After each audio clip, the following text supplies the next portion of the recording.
Hola, bienvenidos al canal de Ven Sígueme con Salomón Acho. Para mí es un gozo nuevamente estar en esta semana con el manual de Ven Sígueme. Estamos estudiando el Nuevo Testamento en esta oportunidad y ya estamos en primera y segunda de Tesalonicenses. ¿Sí? El tema de hoy es completemos lo que falta a vuestra fe. Muy bien, entonces vamos a dar inicio a esta clase, ¿sí? Entonces vamos con las diapositivas siguiente como introducción. Y esta introducción está de acuerdo al manual de Ven Sígueme. Si tuvieran su manual en la mano, podrían leer conjuntamente conmigo. En Tesalónica, Pablo y Silas fueron acusados de alborotar el mundo. Su predicación hizo enojar a ciertos líderes de entre los judíos. Y dichos líderes incitaron alborotos entre el pueblo.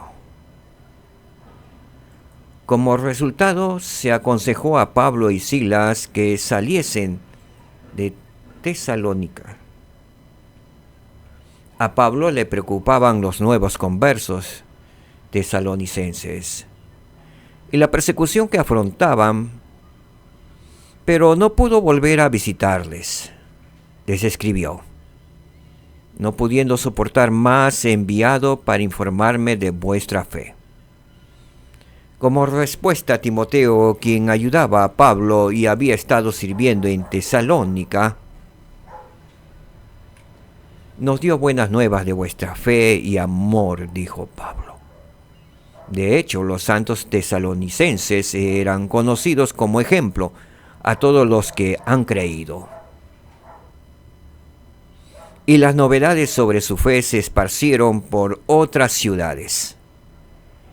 Imagina el gozo y el alivio de Pablo al enterarse de que su obra entre ellos no fue en vano. Qué gran gozo habrá sentido Pablo por esa noticia. Pablo sabía que la fidelidad pasada no era suficiente para la supervivencia espiritual en el futuro. Y temía la influencia de los falsos maestros entre los santos. Su mensaje a ellos y a nosotros es que continuemos completando lo que falta a nuestra fe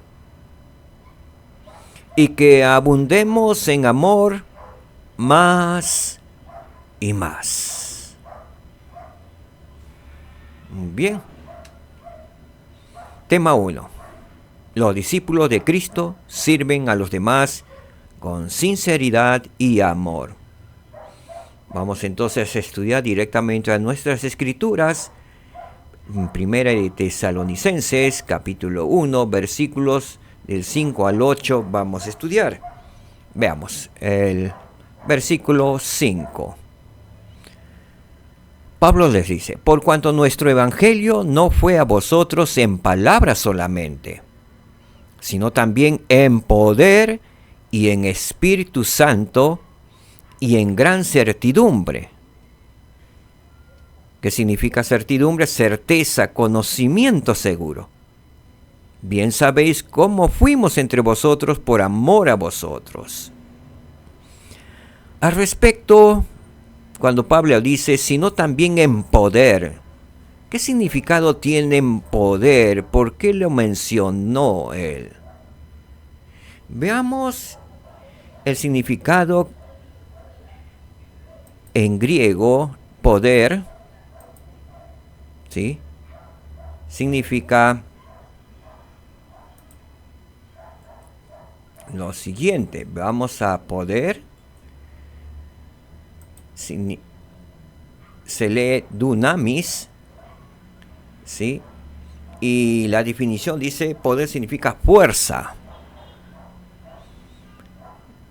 Específicamente poder milagroso. Por lo general, por implicación, un milagro en sí mismo. Asimismo, la definición en Reina Valera en las Escrituras, poder significa eficacia, fuerza, impetuoso, maravilla, milagro, capacidad, dar, poder, poderosamente, potencia, potestad. ¿Sí? Todos esos significados tiene la palabra dunamis, que significa poder. Entonces, podríamos decir que por cuanto nuestro evangelio no fue a vosotros en palabras solamente, sino también en poder, también en eficacia, en fuerza, en maravilla. Es un milagro el evangelio, en capacidad, en poder, ¿no? En potencia, en potestad, está queriendo decir. De esa forma entendieron los santos de tesalonicenses. Además prosiguió en el Espíritu Santo. Ellos ya sabían lo que significaba el Espíritu Santo. En gran certidumbre, o sea, en certeza, en conocimiento seguro. Y les aclara: bien sabéis que fuimos entre vosotros por amor a vosotros. Les dio a entender que todo lo que hacían era por amor a Cristo Jesús y por amor a los santos. Al respecto, el elder Bruce R. McConkie nos aclara y nos dice lo siguiente: el verdadero evangelio consta de dos cosas: la palabra y el poder. Cualquier persona puede tener la palabra. Cualquier persona. Los libros en los que está escrita se encuentran disponibles de forma universal. Pero el poder debe provenir de Dios. ¿De quién debe provenir el poder? De Dios. Es y debe ser dispensado de acuerdo con su mente y su voluntad a quienes obedecen la ley que les da derecho a recibirlo. Muchas de nosotros, cuando leemos las Escrituras, para nosotros es poder, es fuerza, es una maravilla. Es un milagro leerlo. ¿Sí? Veamos qué más nos dice el elder Bruce McConkie. La palabra del Evangelio es el informe oral o escrito de lo que deben hacer los hombres para ser salvos. O sea, la palabra que estudiamos, las Escrituras, ya sea en forma informe oral, como lo estoy haciendo actualmente, o escrito cuando nos vamos a las Escrituras, ¿sí? En este caso, a las Escrituras, cuando nos vamos, entonces, de lo que deben hacer los hombres. Aquí está lo que debemos hacer. Es una ayuda para nosotros, para ser salvos. Pero, dice McConkie, pero la verdadera salvación se logra solo cuando se recibe el poder de Dios y se utiliza. Y ese poder es el poder del sacerdocio y el poder del Espíritu Santo, que confirma la palabra de Dios. Es por eso que la palabra de Dios, cuando es confirmado por el Espíritu Santo, es una maravilla, es una fuerza, es un poder. Es maravilloso. Y lo podemos sentir con todo nuestro corazón.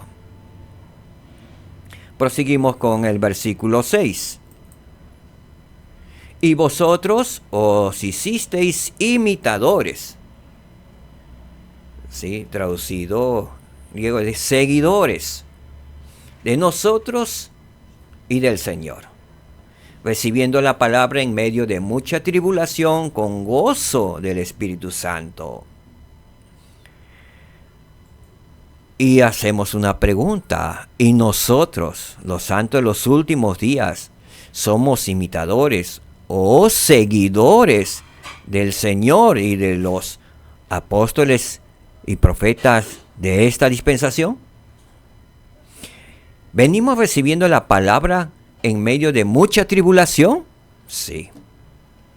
¿Con gozo del Espíritu Santo? Sí, mucho lo sentimos con gozo del Espíritu Santo. Y quisiéramos que todos podríamos recibir la palabra del Señor por medio de sus ungidos en esta dispensación con gozo del Espíritu Santo. Principio que aprendemos, queridos hermanos. Si al enseñar el Evangelio de Jesucristo por la palabra y el poder de Dios, podemos ayudar a los demás a llegar a ser seguidores del Señor y sus siervos. Entonces, enseñando el Evangelio de Jesucristo por la palabra y el poder de Dios, entonces podemos ayudar a los demás a llegar a ser seguidores del Señor y sus siervos. Muy claro este principio. Muy bien, pasamos al versículo 7. ¿Qué nos enseña en el versículo 7 Pablo? Dice, de tal manera que habéis sido ejemplo a todos los que han creído en Macedonia y en Acaya. Los santos de Tesalonicenses habían sido ejemplo para otras iglesias que estaban en Macedonia y en Acaya. Nosotros somos ejemplo para las demás congregaciones de cristianos que conocemos. Somos ejemplo a todos los que han creído en Cristo Jesús. Es una gran pregunta. Y Pablo certifica y dice de los tesalonicenses, y nos gustaría que digan también de nosotros, de los santos, en mi caso yo vivo en la Estaca Habitarte, de los santos de la Estaca Habitarte, donde estaca La Molina, la Estaca Suba México, ejemplo. Que alguien nos dijera, de tal manera que habéis sido ejemplo a todos los que han creído en sus estacas, en sus barrios, en sus distritos, en su nación. Sería maravilloso que podamos continuar adelante siendo ejemplos para todos los santos y ejemplos para todos los cristianos y para todos los hijos de Dios aquí en la tierra. Muy bien, proseguimos. El versículo 8 dice, porque desde vosotros ha resonado la palabra del Señor. Qué maravilloso, Pablo, saber que de los santos de Tesalonicense resonó la palabra del Señor, resonó. Está sucediendo lo mismo con nosotros, estamos resonando de la estaca donde vivimos actualmente para el mundo. Estamos siendo un ejemplo para los demás discípulos de nuestro Señor y Salvador Jesucristo. Somos ejemplo para nuestros vecinos, para nuestros barrios aledaños. Fíjense hasta qué nivel habían llegado los tesalonicenses. Porque desde vosotros ha resonado la palabra del Señor. No solo en Macedonia y Acaya, sino que también en todo lugar. Vuestra fe en Dios se ha extendido. Hablaban de los tesalonicenses que su fe en Dios era grande. Se había extendido. Era un ejemplo para los demás estacas, barrios. De modo que no tenemos necesidad de hablar nada. Miren a dónde había llegado. El Espíritu Santo moraba con ellos. El Espíritu Santo les revelaba y tenían el don de profecía. Ellos mismos se conducían porque había una conexión directa entre el cielo y los tesalonicenses. De modo, dijo Pablo, que no tenemos necesidad de hablar nada porque ustedes son autosuficientes, se conducen muy bien y son ejemplos para los demás. ¡Ah, qué maravilla! Que podamos llegar a ese nivel de los tesalonicenses. ¿Verdad que aprendemos en esta oportunidad? Veamos qué verdad aprendemos. podemos compartir el Evangelio por medio de nuestro ejemplo. ¿Sí? Que nuestro ejemplo sea verdadero, sea santo y sea cristiano. Y de esa forma podemos compartir el Evangelio, aún si no habláramos. Mucho mejor si habláramos. Pero nuestro ejemplo de conducta, donde estemos, debe ser compartir el Evangelio. Muy bien, proseguimos. Tema 2. Si soy fiel y velo de velar, estaré preparado para la segunda venida del Salvador. Esto es maravilloso, este tema.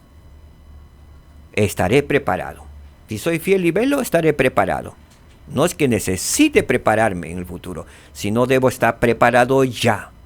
Hoy debo estar preparado. Entonces, si soy fiel y velo por mi preparación, por mi familia, estaré preparado para la segunda venida del Salvador, que en cualquier momento se efectuará. Las señales están en estos tiempos. Muy bien, nos vamos a Tesalonicenses, capítulo 4, versículo 13 al 14 y el versículo 16. Veamos el versículo 13 que dice: Tampoco queremos, hermanos, que ignoréis acerca de los que duermen, o sea, de los que han muerto, los que han fallecido, para que no os entristezcáis como los otros que no tienen esperanza. ¿Qué quiere decirnos Pablo? ¿Qué les dijo a los tesalonicenses? Que ignoréis. Le iba a dar doctrina un poco mayor. Tampoco queremos, hermanos, que ignoréis acerca de los que duermen, los que han pasado el velo, para que no estén tristes ellos, como los otros que no tienen esperanza, como los del mundo que no tienen esperanza, que un día serán reunidos con sus familias. Veamos lo que significa. Acá hay una palabra, entristecerse. En el hebreo, vamos un rato, ¿sí? Vamos a retroceder un poquito y vamos a buscar en el capítulo 4, ¿sí? Y nos vamos al versículo 13. Veamos. Ya llegamos aquí. 13. Muy bien. Acá hay una palabra. Estén siendo contristados. ¿Qué significado tiene? ¿Sí? O entristecidos. Veamos lo que dice en el griego, porque está traducido en el Nuevo Testamento en el griego, y la Torá, que es el Antiguo Testamento, está en hebreo. ¿Sí? Entonces veamos lo que significa. Significa lupeo, ¿sí? Afligir, estar afligido. Entonces Pablo está hablando acerca de que no le gusta que los tesalonicenses, que son muy leales y fieles al Señor, que estén afligidos, ¿no? Reflexivo o pasiva, estar triste, que estén tristes siempre, ¿no? Pablo vio eso. Entonces, la definición de Reina Valera en las Escrituras dice afligir, ¿sí? Angustiar, estar angustiado, causar tristeza, contristar, entristecerse y triste. ¿Qué diríamos entonces con referente a las Escrituras que estamos leyendo? ¿Sí? Entonces diríamos lo siguiente, ¿sí? Que tampoco queremos, hermanos, que ignoréis acerca de los que duermen, los que han pasado el velo, los que han fallecido, para que no os entristezcáis, para que no os siga afligiendo ese dolor, para que no os angustiéis, ¿sí? Para que no os cause tristeza, contristar su alma, entristecerse. No estén tristes, ¿sí? Como los otros que no tienen ninguna esperanza. Entonces Pablo les dio lo siguiente. Veamos lo siguiente. Entonces, veamos lo que sigue. Muy bien, estamos compenetrados entonces en las Escrituras. Y ahora vamos al siguiente versículo 14. Porque si creemos que Jesús murió y resucitó, así también traerá Dios con Jesús a los que durmieron en él, a los que fallecieron en él. ¿Qué pasará con los que fallecieron en el Señor? Traerá Dios con Jesús. ¿Qué? Entonces traerá el Padre Celestial conjuntamente con Jesús, los traerá a los que durmieron en él, en el Señor. ¿Sí? Entonces cada vez que veamos aquí también la palabra también traerá Dios, está refiriéndose a nuestro Padre Celestial. Entonces podríamos decir muy bien, porque si creemos que Jesús murió y resucitó, así también traerá Dios el Padre Celestial con Jesús a los que durmieron, o sea, a los que fallecieron, ¿sí? Los levantará en él. ¿Sí? Estarán parados frente a nosotros también. Dormir es ellos estar parados, los levantará, ¿sí? Los traerá. Muy bien, proseguimos entonces con el versículo 16. Porque el Señor mismo con voz de mando, con voz de arcángel y con trompeta de Dios. ¿Con trompeta de quién? Del Padre Celestial.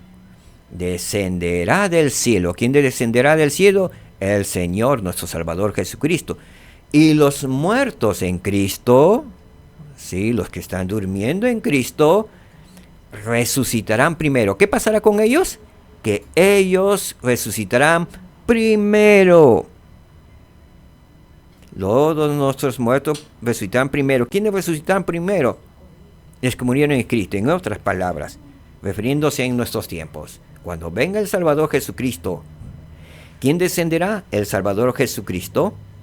¿Con quién? En este caso, refiriendo, mi madre ya falleció, era una santa que se selló en el templo con mi padre, y tengo una hermanita que falleció el año y medio. ¿Con quiénes vendrá entonces el Salvador Jesucristo? Cuando con voz de mando anuncie, con voz de arcángel y con trompeta del Dios Todopoderoso, nuestro Padre Celestial, descendiendo del cielo junto con Cristo, a mi querida madre, a mi querido padre, a mi hermanita mayor, ¿sí? Se llamaba Ursulita, ¿sí? A mis abuelos, que estoy sellado a ellos, a todos mis tíos, algunos tíos que están sellados también, vendrán y será un gozo. Imagínense ese día. El mayor gozo es que mi madre podrá tener a su hija a su lado, a su hija mayor, porque es mi hermana mayor, quien falleció al año y medio. Ese será el gozo más grande que pueden tener por solamente creer en Jesucristo, guardar los mandamientos y realizar las ordenanzas salvadoras. ¿Verdad que aprendemos hasta aquí? Los santos fieles que mueran antes de la segunda venida resucitarán cuando Cristo venga nuevamente. ¿Quiénes primero resucitarán? Los que murieron en el Señor. Sí, ellos resucitarán primero. Ellos ya están preparándose para resucitar, para venir junto con el Salvador. Y qué gozo será si nosotros nos abrazáramos con nuestros queridos padres, con nuestros seres queridos que han fallecido, a quien amamos profundamente. Ese será el gozo más grande que hayamos recibido y estar en presencia de nuestro Señor y Salvador Jesucristo. Entonces la verdad que aprendemos hasta aquí es: los santos fieles que mueran antes de la segunda venida resucitarán cuando Cristo venga nuevamente. Muy bien, proseguimos entonces con Doctrina y Convenios, que lo aclara mejor, capítulo 88, versículo del 97 al 98. Veamos lo que dice el Señor en este tiempo, en la revelación dada al profeta José Smith en esta dispensación.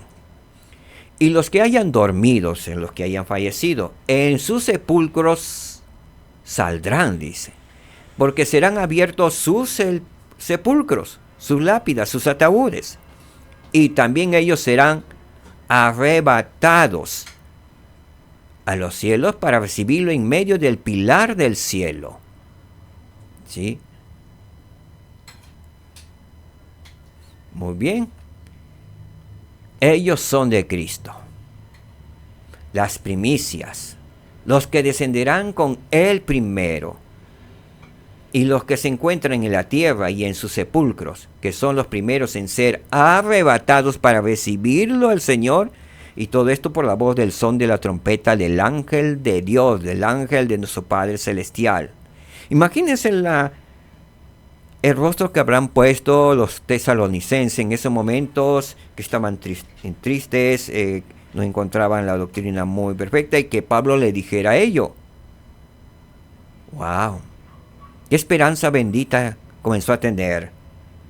Un regalo de Dios. La familia unida por toda la eternidad. Aflicciones o tribulaciones que viniera, no importan. Porque ellos sabían que se morían en el Señor, estaban preparados para salir o para recibir al Salvador Jesucristo. Estaba todo bien. Veremos ahora lo que continúa diciendo Pablo a los tesalonicenses y nos dice actualmente a nosotros. ¿Sí?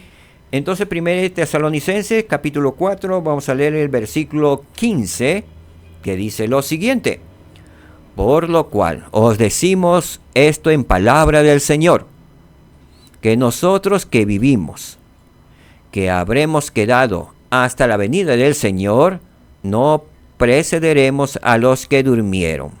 Está aclarando muy bien acá. Entonces, ¿qué está diciendo? Aquellos que nosotros vivimos, que estamos en la actualidad, eso le dijo a ellos, nos lo dice a nosotros. Aquellos que estamos viviendo actualmente, que habremos quedado hasta la venida del Señor, no precederemos, no seremos arrebatados antes que nuestros muertos, que nuestras familias, que nuestros abuelos, tatarabuelos, bisabuelos, a nuestros seres queridos que han muerto en el Señor. Primero ellos se levantarán. Primero ellos resucitarán. Luego nosotros. ¿Esto qué quiere decir entonces? Que nosotros vamos a pasar la gran tribulación. Y muchos, y a veces me causa tristeza, muchos cristianos están pensando que antes de la gran tribulación serán arrebatados al Señor antes que venga el Salvador Jesucristo. Tienen su esperanza bendita. Pero el Señor nos protegerá de otras maneras. Será tema para otro día. Pero aquí lo que estamos aprendiendo es que nosotros los que vivimos, los que estamos presentes ahora, estamos al lado del Señor, el Señor nos protegerá, que habremos quedado hasta la venida del Señor. No precederemos a los que durmieron. Primero resucitarán ellos, luego nosotros seremos arrebatados y nuestros cuerpos sufrirán una transformación para reunirnos con nuestros seres queridos, con nuestro Salvador Jesucristo, y luego el Señor se acercará más a la tierra y quemará la tierra. Quemará a todos los inicuos. Para eso habrán sucedido otras cosas. ¿Sí? Muy bien. Proseguimos con el versículo 17 que nos aclara mejor. Entonces, acá hay un principio, una verdad. Entonces, los que estén vivos, luego de que primero sean arrebatados nuestros difuntos, los que están durmiendo, entonces los que estén vivos serán arrebatados. Rapto. En las demás iglesias cristianas hablan de rapto. Serán raptados, en otras palabras. Juntamente en las nubes con los que queden para recibir al Señor en el aire, y así estaremos siempre ¿con quién? Con el Señor. Entonces hemos aprendido hoy una gran lección. ¿Qué lección aprendemos? Una gran verdad. Los santos fieles que estén vivos en la segunda venida serán arrebatados para recibir a Jesucristo cuando Él venga. ¿Sí? Y los inicuos quedarán algunos y serán quemados. La tierra será quemada completamente y se convertirá en un paraíso para luego descender con la Sion de nuevo todos aquí y vivir por los 1000 años. ¿Sí? Nuestra tierra tendrá que convertirse en una tierra paradisíaca para los 1000 años. Entonces, la verdad que hemos aprendido hasta aquí es que los santos fieles que estén vivos en la segunda venida serán arrebatados para recibir a Jesucristo cuando Él venga. Muy bien, proseguimos entonces. Al respecto, el presidente Dallin H. Oz dijo lo siguiente. Resumió las enseñanzas de los últimos días acerca de la segunda venida de Jesucristo. Él dijo lo siguiente. 4 cuestiones son indiscutibles para los santos de los últimos días. 1. El Salvador regresará a la tierra con poder y gran gloria para reinar personalmente durante un milenio de justicia y paz. 2. En el momento de su venida habrá una destrucción de los impíos y una resurrección de los justos. 3. Nadie sabe el momento de su venida, pero a los fieles se les enseña a estudiar las señales de ella y a estar preparados para ella, para ese momento de la segunda venida de nuestro Señor y Salvador Jesucristo. ¿Verdad que hemos aprendido el día de hoy? 2 verdades. ¿Sí? Los discípulos de Cristo sirven a los demás con sinceridad y amor, que podamos servir a los demás con sinceridad y amor, tal como Pablo nos enseñó. Y tal como el Señor desea que enseñemos a los demás. Verdad segunda, si soy fiel y velo, estoy atento, ¿sí? Estoy con los ojos abiertos, estoy despierto, entonces estaré preparado para la segunda venida del Salvador. Que podamos todos estar despiertos, que estemos ya preparados, ¿sí? No es tiempo de dormirse, sino de estar preparados para la venida de nuestro Señor y Salvador Jesucristo. Muchas gracias, queridos hermanos, gracias por su tiempo, gracias por compartir este valioso tiempo conmigo. Gracias, que la paz reine en sus hogares. Shalom, hermanos, shalom también para Jerusalén, shalom para todos nosotros, que la paz, oremos por la paz de Jerusalén, de Israel. Que el Señor les bendiga. Bendiciones por casa. Paz. Shalom.